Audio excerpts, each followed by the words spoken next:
Hi there, and welcome to That News You Care About, a weekly video game news show from the folks over at That Nerdy Site. Today is Monday, January 24th of 2022, and I'm one of your hosts, Logan Wilkinson. Joining me, as always, is my Phoenix son, Trevor Starkey. Quippy catchphrase.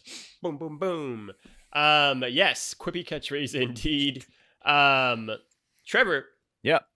We are here to talk today about a series near and dear to both of our hearts in the LEGO series, in particular, the upcoming Skywalker Saga game that we got a whole heaping amount of news about last week.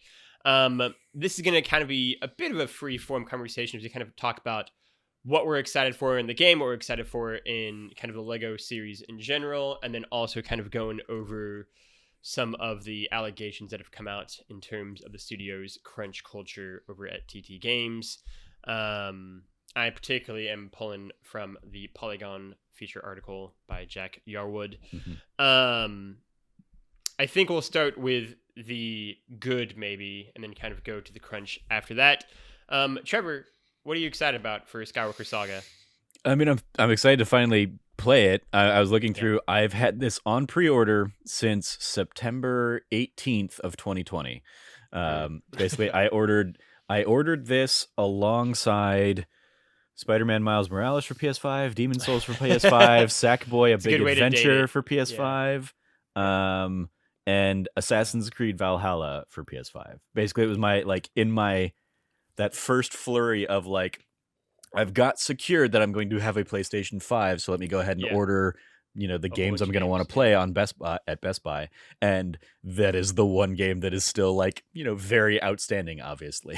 But yeah, so I've had that on order for a year and a half by the time the game finally comes out. So excited to finally play it. As you kind of alluded to, obviously big fan of the Lego Star Wars games, going back to that first one, built around the prequel trilogy, back in, what would that have been, 2005, 2004, 2005, 1999, 2002, 2005, yeah.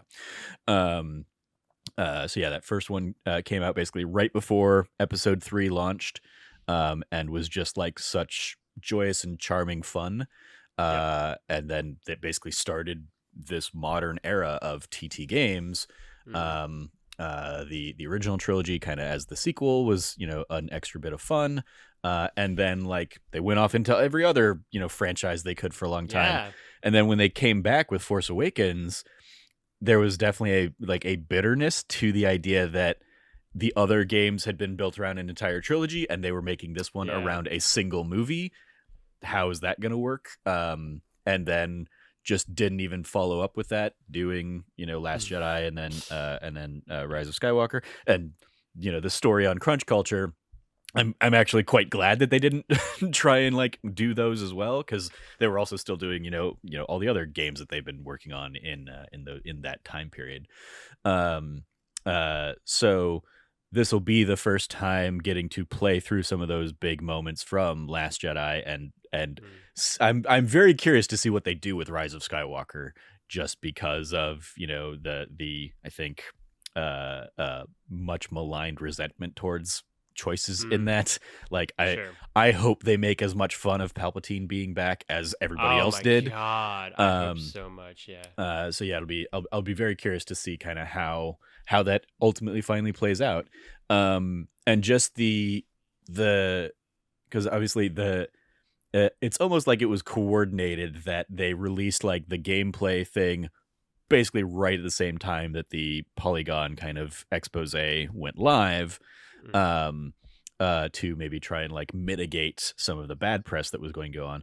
But in the gameplay, they show kind of the redesign of, not only can you kind of pick which movie and which sequence of each movie you want to go through, but once you unlock planets, then there's a planet that you can just kind of go and explore, and so it's all of the myriad of hub worlds that TT Games have been kind of adding into a lot of the more recent things. I think of when I see it, I think of Lego Dimensions, which if you bought like each of the different Lego Dimension sets, you could go to each of those characters' different hub worlds kind of thing.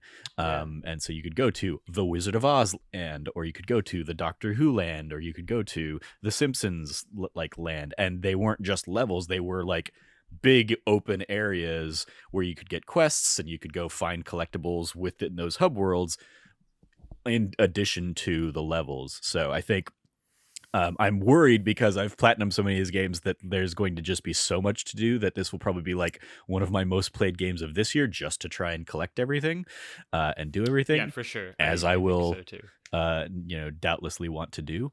But yeah, I think it's definitely, it will be exciting to just be able to kind of like play through the entire 9 film series plus whatever little add-ons and extras and stuff they kind of like, the Easter eggy stuff that they throw in there. Like I'm sure there will be, solo Easter eggs, and I'm sure there'll be Rogue One Easter eggs and stuff. And so I'm excited to see all of that. I'm excited to see how they kind of like re-envision the first 2 trilogies in this new engine, in this new style, because obviously it's not going to just be like a remake of those elements. Yeah. I think for me, it's interesting. I feel like one of the things I am most happy to have discovered about you in the last, I feel like really only like 6 months probably, is how huge of a fan of the Lego series you are as well. Like I knew you had gotten like into like Lego Dimensions, but there was also I'm just like collecting the fun toys for that, right? Mm-hmm. And as someone who like has incredibly fond memories of playing through like the original like Lego Star Wars game, right? And then the original trilogy when they did, right? And in particular for me, like the Lego Indiana Jones games in particular are like some of my favorite memories from probably 2008 or 9.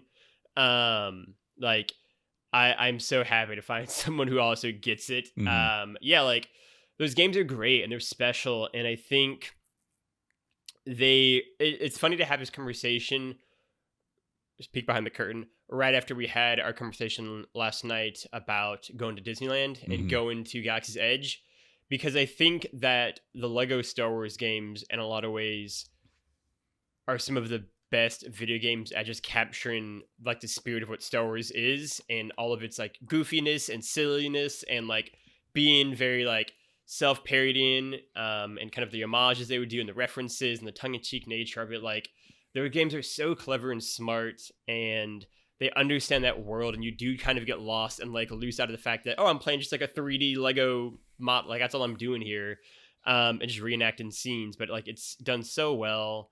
And same for Indiana Jones, and Lord of the Rings and countless other series if you're a fan of those. Yeah, Harry Potter obviously too. I'm looking through, I pulled up my PSN profiles. I have almost all of the trophies of the Lego Lord of the Rings. There were like a few I did not get, so I don't have the platinum in that one. But I have the platinum in Lego Marvel Superheroes, Lego Batman 2, Lego Batman 3.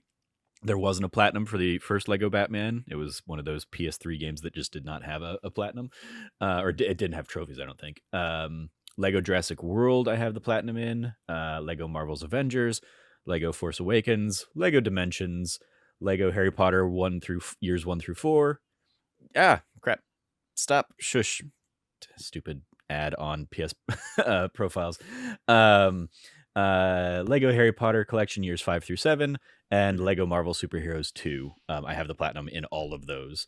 And I just started and did a Let's Play for DC Supervillains not too long ago. Yeah, obviously I would have the platinums for the original, the original 1 through 3 and 4 through 6. On the PS2, yeah. And the Indiana Jones, but I played them on the PS2 or the GameCube or Wii or whatever. Like I played those on pre trophy consoles. But definitely 100% of those, collected everything, all that jazz. Which is wild to think about how old those games are when you like frame it that way. It's like they're in a pre-trophy world. Is like maybe the most insane thing to think about. Like I'm so excited to dive into more Lego Star Wars, especially because like I haven't played a lot of the Lego. Like I have the list of like all the games right in front of me, and like running through that, I haven't played a Lego Star Wars game not counting Force Awakens,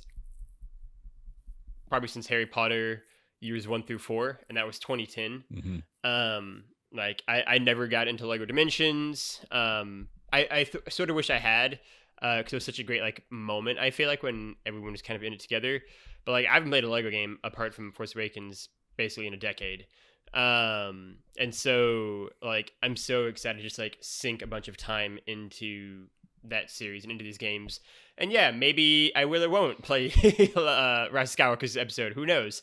But like I'm hoping they have a lot of fun with that, like you said. Yeah, one of the elements I appreciate that they highlighted is they're giving you basically each of the trilogies as a starting point in the game, so you don't have to play episode 1 through episode 9. You can start at episode 1, you can start at episode 4, you can start at episode 7, to go with basically whichever your trilogy of choice is, which is super cool. Yeah, and I think is also, again, to kind of tie it back into something we talked about last night, like I think is reflective of the fact that like, you know, Star Wars at this point is a 3 or 4 generation long, right, like series for people, right, and for families. And so, you know, me and you will have a different starting point versus like Frank, right, who's a big fan of the prequels and, you know, those kind of people, or Ben, versus people who grew up watching the sequel trilogy, right? And so I think, or the new trilogy as they're trying to call it now, which is doesn't matter. And so I think that like I love that aspect of it too, and like the different worlds you're gonna go to, right? Like the fact there was like the mumble mode is like appeals directly to my heart as someone who it never clicked as much when like they started giving them like voices, and who always kind of loves more like pantomime, miming aspects of like the early games. Yeah, and that's I don't know if you watched the entire trailer, but that's effectively framed as like the one more thing of the trailer. They go through and kind of they do everything. They announce the release date of, you know, April 5th or whatever, and then they're like, they go into like the menu and like turn on mumble mode, and I was like, oh hey, this is exactly what Logan wants. Yeah, it's great too. Like I like the fact that this does just feel like a game for like any generation of Lego fan, whether you started playing them in 2005 or in like 2010-ish onwards, where they started kind of having voices. Because at this point, this is a series that has been happening for what, 16, 17 years, right? 2005 was. Wow, okay. That's its own weird thing to think about. Yeah, and so like I think that aspect would be super fun, right? Like I don't know if you do too, but like I have such fond memories of, you know, these were some of the few like family games I would play back in 2005, right? Where like it would be like me and my sister going through like the Lego Star Wars games together, right? And all my sister really plays is like The Sims, and then she also got really into Lego Star Wars, and we were like trying to get every nut and cranny and everything you can kind of pick up there. And then like going through like Lego Indiana Jones, like me by myself, but also like with some of my younger cousins and doing that, right? And like I think the like co-op multiplayer aspect of it too is always fun, especially because in classic Mario fashion, you can kind of fuck each other over too. And what's not to love about that in a video game? And so yeah, like so many great moments from that series, both by myself and with other people on these series that I do love so much, right? And that are such a huge part of my childhood. So many of like the moments come from playing Lego versions of them. Yeah, I mean, I had back in the Trevor Trove days, I had a whole like series that I wrote, of basically it was called Co-op with Catherine, my partner at the time, where we played through Lego Jurassic World, and that was kind of like me reacclimating her to games, because like she'd grown up and she'd played games and stuff like that, but she hadn't really done it in a long time, and so we hopped in. Because I was like, well, the Lego games are very friendly in that regard. And, you know, this one tells the story of, you know, the first 3 Jurassic movies and then up through Jurassic World and stuff. So it was like, it'll at least be fun to, you know, see their take on those movies too. And we can kind of play it co-op style.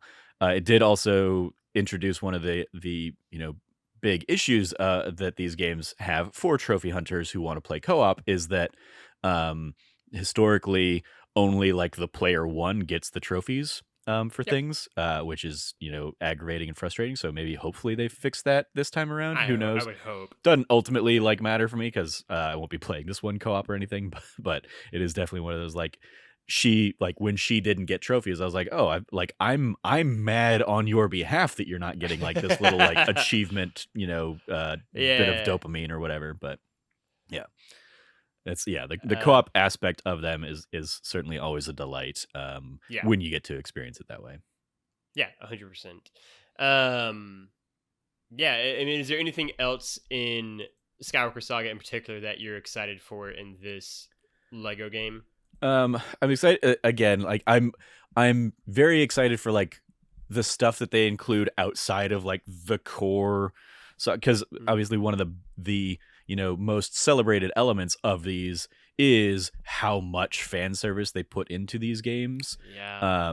In your Marvel games, just the deep cut of roster characters that like end up in those games or something like that. So I look forward to see just how in the weeds they go with this, like how much stuff do we get from like Rebels and the Clone Wars included, how much of the live action Mandalorian stuff like that.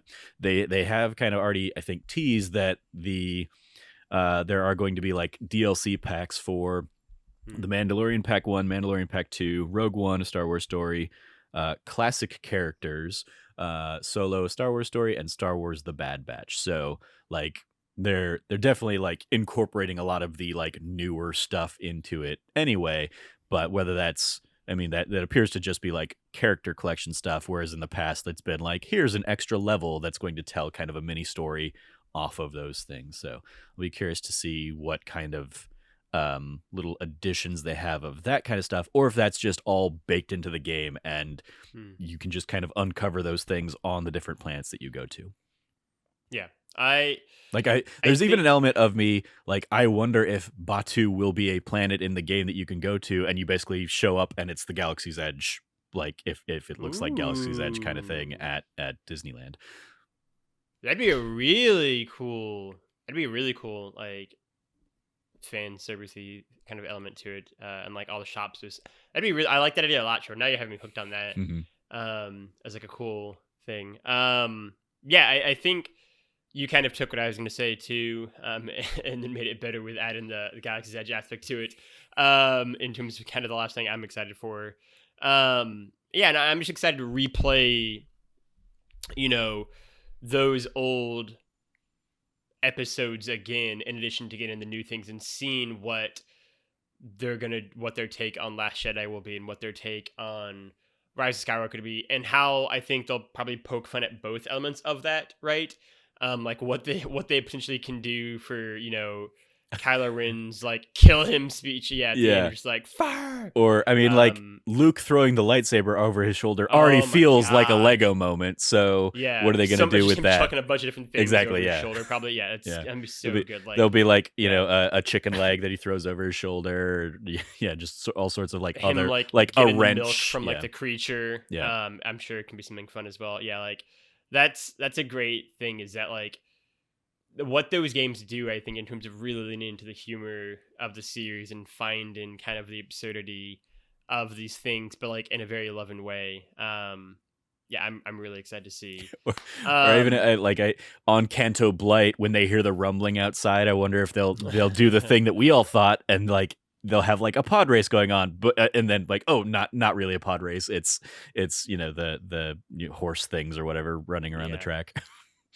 Um, But the other aspect of the story I wanted to talk about with you just for a little bit is the kind of crunch news we talked about earlier. Hmm. When you had seen the stories kind of start popping out about the culture of crunch within TT games, what were your kind of initial reactions? I know we had talked a little bit about it in Slack actually, but this is our first kind of chance to like sit down face to face on it. Yeah, I think that's what it was I yeah, I basically described it as it was a whiplash morning because I saw Yeah. the gameplay and announce date trailer first, and then Hmm. like scrolled down my feed a little bit more and saw this. I think I actually saw like a GameIndustry.biz article, but it was basically like sourcing the Polygon article. So I Hmm. then went to that source, and that's when I like put it in the Slack for like, hey, this is probably a story we'll want to cover on this show this week. So yeah, it was like oh, I was excited that like I was excited to see kind of the state of the game, and that it's finally got a date. And we'll be playing it here in the coming months. And then I was immediately like, not surprised by the crunch, because it does have a lot of the staples that we've seen in these kinds of stories before. I mean, like, before we started recording, you even kind of like had a Freudian slip of calling them Telltale, and I was like, not Telltale TT games, but it is the exact same story as Telltale, of working in outdated engines, working on licensed projects that meant like there was just a never ending train of projects that they were working on. And just the that, in addition to the typical like bad management, poor stylings of and like design creep and stuff like that. So like, unfortunately, there was like just way too much familiar in this story. And it always sucks seeing that, seeing that effect on studios that I do enjoy their work. And it always is like that extra element of like, oh, like, I hate that people lost sleep over this thing that I'm enjoying and putting my time into. And there was an extra, I think, given the breadth of different TT games that I've played, kind of through, as going back through like those Marvel and the DC and the Lego Jurassic World games and all that stuff, the Harry Potter ones, like, knowing that like each of those was kind of like just continuing that burden on them, let alone like the ones I haven't checked out, like Incredibles, or some of those other miscellaneous ones that seem like kind of like they were almost afterthoughts in terms of like even the studio, what they were kind of putting in their resources into. But then also the Lego Dimensions element of it, like, that was a game that people loved but just didn't get enough traction, and kind of came in at the end of that like toys to life cycle. So they just kind of didn't strike while they waited too long to strike for it. And it was a great game, and like, I love having all those little collections and stuff. But like, that's like the fact that kind of also failed for them, and then is just like another stepping stone of the issues and stuff that they've had, was another element of like, oh, I just feel sad reading this thing, as I often do in these. But I think in this one in particular, like, we've read plenty of those stories where it's like, oh, it sucks that those people are doing it, but they're not on games I check out anyway. Obviously, all of the Activision stuff that we've talked about, Activision Blizzard stuff in recent months, like, I don't really play a ton of those games anyway, so I'm feeling for the people, but I don't have that like personal connection to the games myself. So seeing it in these kinds of cases where I have played so many of these titles, does add an extra level of like, oh, like, I like, obviously I don't think I could have done anything like to, better the culture or whatever, but that like, that just complete lack of examining what that culture might have been like, is like, oh, that's bad consumer on my part. I should have, been thinking better, or I should have been like, because I mean, like, again, none of this is surprising given all of the different elements at play. So I should have definitely been thinking, oh, they're churning out a lot of these things. That's probably not great for their like culture and the crunch and stuff like that. Yeah. So yeah, I think that's pretty much where I was at on that day. It's interesting. I think, there is an extra element, that the fact that it's not an Activision Blizzard, right? The fact that it is a studio that is just like, we make happy Lego games kind of thing, makes it sort of more, I think, disappointing maybe is the right word, right? That they're not able to match up the culture or the style of games they're making in some ways. And that you'd kind of want them to be better, right? Because they're not making AAA video games. They are ultimately making Lego games based off of like existing franchises we know, that you'd want to think they would maybe have greater flexibility and be able to afford that better work-life balance, and be able to avoid kind of the pratfalls of, crunch and bad management. But I think for me, that's sort of where I come at, is just, it's more of just a disappointedness at those two things not being able to sync up. And it is that weird thing of like, it's not ultimately going to affect, I think, my ability to enjoy the game at all. And have fun playing it, but it will be a thing that I will think about, right, occasionally while playing the game, probably, where it's just like, all right, yeah, like this was made under less than ideal circumstances, right? And this was made in, these kind of conditions. And so it is just inevitably going to be part of its story now, and legacy, where it obviously didn't need to be. And hopefully, kind of the press coverage and the feedback and everything they get from it leads to some sort of change being held at TT Games, and kind of a overhaul of their current culture, and the balance they're kind of providing the people that make these awesome and fun video games that so many of us love, that kind of give us an excuse to play as our favorite characters and really silly and outlandish kind of stories, so that we're able to enjoy those, and they're able to enjoy making them, and also enjoy their actual real lives as well when they're not making a video game. And that's sort of where I came down on it as well. Yeah. One of the, as I'm just kind of looking through the article again, one of the things I would love to see this stop being used as a metric of like, we have to hit X on Metacritic. Like that's the goal. Yeah. And that's like, so the idea in the story about strive for 85 became like one of management's like battle cries. For a company whose highest scoring game is 83 for Marvel Legos or Lego Marvel Superheroes, like that's just like an extra bit of like, you're not good managers, because you should be striving to like create a good game. You shouldn't be striving to like reach a arbitrary number from an aggregate website, like especially one that like based on past performances is unlikely to be achieved. Like that's just gonna be a blow to morale of like, you've set an impossible goal for us based on the resources you've given us in the past. So why, like, so when they put that much like pressure on it, I hate that kind of management style, just personally. I think those are the managers that should not be doing their jobs. They've just kind of like failed upward, and use like the right buzzwords or whatever, and it just drives me crazy when I see stuff like that. So I hope the industry finally starts moving away from those things, or I hope somebody somehow blows up and just kind of like completely screws up Metacritic, and so people have to stop putting all of their eggs in that basket, because it's I think hurting the industry more than it helps it. I checked, to your point, Lego Indiana Jones: The Original Adventures had a 77 on Metacritic, which in its own right is kind of wild that it was that low. But yeah, I mean, to your point, like you've never hit this even with games that I would argue are kind of considered classics now, and you're facing kind of a different world than you were in 2005, 6, 7, 8, 9. And also Metacritic is an absolutely absurd, and I can't stress that enough, metric to use as a benchmark for success. Yeah.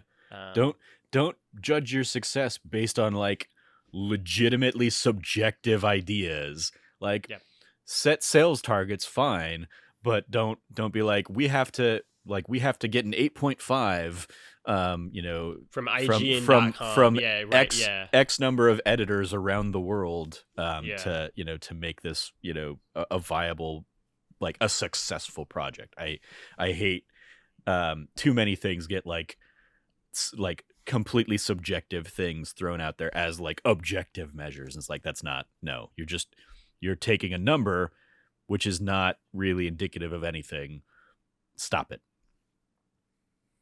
Yeah, I think it's silly, and it's a really dumb metric to use for the success of a game, because it doesn't tell you anything about the game at all, other than what these few editors, like you said, and reviewers thought about it. Trevor, do you have any final thoughts on Skywalker Saga? I don't think so. I mean, like, I am still excited to play it. I will definitely, like, I was actually thinking, I was like, is that a game I'm going to take some time off work for? And it might be. especially because it drops Ooh. like in the middle of the week, or actually it drops for me on a Tuesday. That would be the beginning of my week. So Yeah. it's one of those things like I'm definitely gonna want to put a lot of time into that. Maybe I will just kind of like, plan on taking a couple days off around that to just see how much I can enjoy that galaxy far, far away, and see all the Mhm. like the little fun nooks and crannies and stuff, and collect all them gold bricks and the red bricks that I can use to like add fun little features and stuff like that. There's just so much joy and fun in those Yeah. games that Yeah. I still want to enjoy all that, and especially I do want to highlight that the article kind of wraps up saying that over the last few months it seems that there are positive steps going on in the direction. Mhm. They're making the switch to Unreal, which is going to be a much better engine for them and give them a lot more resources. um, the company is starting to pay attention to overtime and limit the amount of overtime that staff can work. And so they're hoping that the ultimate game satisfies fans, but yeah. Um, so I'm hoping it satisfies us as well, and I'm hoping that Agreed. it being basically like a full blown like here's everything Star Wars. Yeah. I hope that brings in like a new audience that like Yeah. I mean especially like thinking on the idea that like those some of those original Star Wars games haven't really been made available on the more recent generations. Yeah. So like it's a chance for Star Wars fans who have maybe heard good things about Lego but didn't want to go back to the old versions of those games or whatever, or Star Wars fans who like the open world design of the Marvel Lego games and the Lego DC Mhm. games and stuff like that. It'll give them more Mhm. of a chance to, hopefully Check enjoy that out in the enjoy Star Wars this. universe. Yeah. Yeah. Yeah. Agreed. Very well said. Trevor, for the last topic here, you've got some characters that you want to see pop up in Fortnite. What you got? So yeah, you kind of pose this as like, hey, what other characters would be out there? And it's definitely not something I think about like actively, despite the fact that as we were talking about before we started recording, Fortnite was my like most played game of last year, which Mhm. surprised even me. All of that like that daily check in and doing the kind of the daily quests or whatever added up over the course of 365 days. Um, but yeah, it's not something I typically think of. It's when a character gets introduced that I'm like, oh, that's a cool, fun character. Yeah, I'll try. I'll look into or I'll consider like picking them up. Um, but some that I was thinking, and one of them, admittedly, may be in the game by the time this goes live because what's his butt? The head of Epic was like teasing it just yesterday.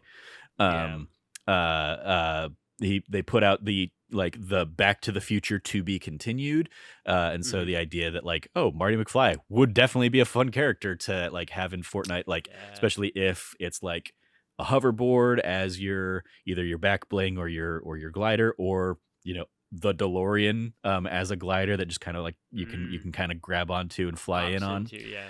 um so that'd certainly be a fun like Marty slash Doc or whatever. um we were talking a little bit about like superhero Star Wars characters to kind of keep it on that theme, because they have not mined the well of Star Wars characters. We were Yeah, talking not at all. there's like a lot of new trilogy stuff or sequel trilogy, whatever we want to call it, of like Finn and Rey and Kylo Ren are in there. There's kind of like stormtroopers. And then more recently they added what got me back into it was when they added Mandalorian, and the like Baby Yoda basically, which did not have a name at the time. It was just still Baby Yoda, or the child.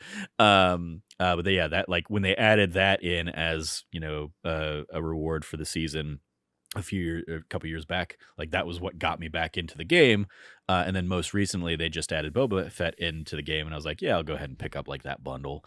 um and so like the idea of a Darth Vader or Luke Skywalker, Han Solo, um like Darth Maul would be a fun one, with like a Be a red one, double bladed lightsaber. lightsaber Yeah. pickaxe kind of thing. So some of those would be fun. Like part of it is Chewbacca could be a fun one, Chewbacca. Yeah, too. Chewbacca The would be a great one. bowcaster. Yeah, especially if they include the bowcaster as just like a hey, that's a new weapon that you can like find around the map, and like right now Spider-Man's in there, and so you can get like Spider-Man gloves, and you can just swing around the world, which is a lot of fun.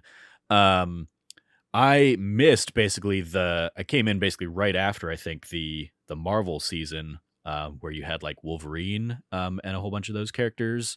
So it'd be cool to like, see some of them, I guess, pop back in, or I mean, like I would love a chance to get those characters that I missed in those battle passes or whatever.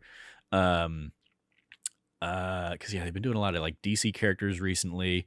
So yeah, I mean like that's probably the big ones for me that I think about would be like, because I mean, yeah, it's like I guess maybe like a Power Rangers if there haven't already been a Power Rangers sequence. That's a part of it is like I don't even know all of the characters that have come and gone through Fortnite, because I've taken so much time away, and stuff like that.